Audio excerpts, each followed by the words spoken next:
For more insight into the Charlottesville violence, I'm joined now by law enforcement analyst and former Chicago police officer Dimitri Roberts, who is in Washington.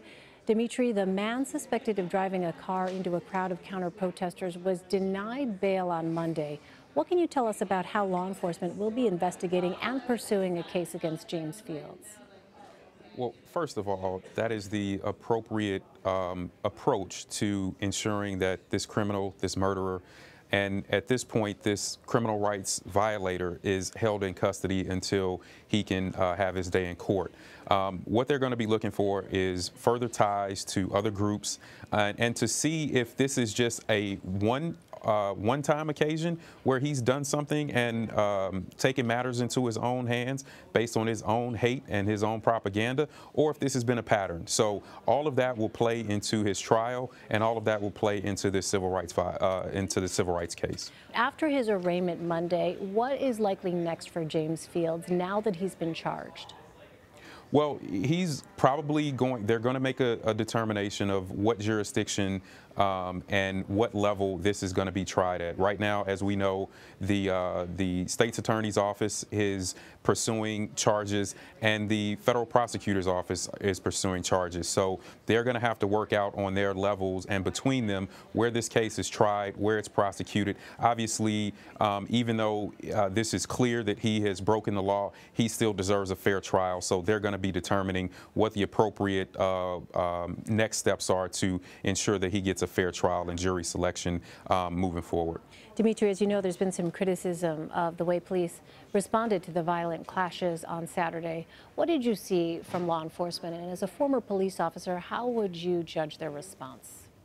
Well, I think initially from their assessment, their response was appropriate. However, once they started turning the corner and things started to get more violent, they absolutely should have been more aggressive and more proactive with the way their officers were approaching these situations and how they were dealing with things.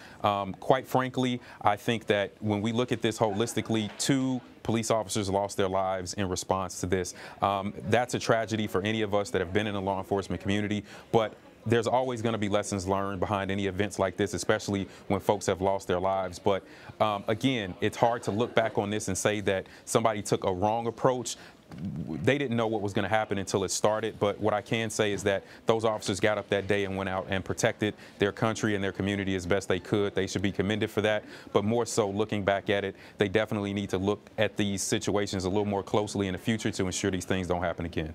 Taking a step back, how do federal and local law enforcement groups, Dimitri, view the hate groups that President Trump denounced on Monday, like the KKK, and what kinds of resources do they have allocated to deal with them?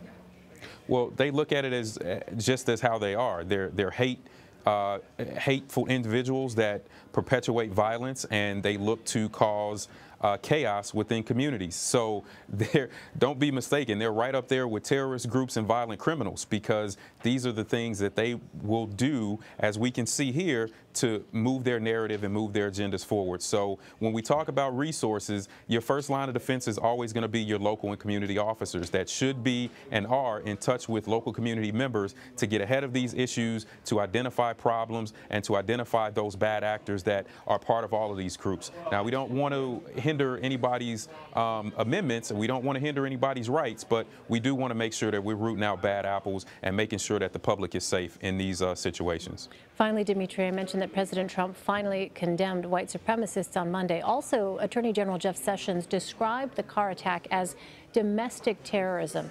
Does specific language like that from government influence law enforcement in any way, and if so, how? It may influence policy, but when you're on the ground and you're in a situation like this and you have rioters or you have folks that are potentially going to be hurt, no matter what side they're on, our job, my job, was to serve and protect, and that's a service first mentality. So outside of what may be going on with pundits or in politics or at any level in leadership, what's happening on the ground, those officers are there to protect lives, to protect property, and ensure that everybody goes home at the end of the day safe. And unfortunately, that didn't happen in this situation. So I can tell you that those officers that were out there that responded to this, they went home with heavy hearts that day, as we all did as Americans, to see such a tragic event. Absolutely. All right. Dimitri Roberts, thanks very much for your insight. Appreciate it. Thank you.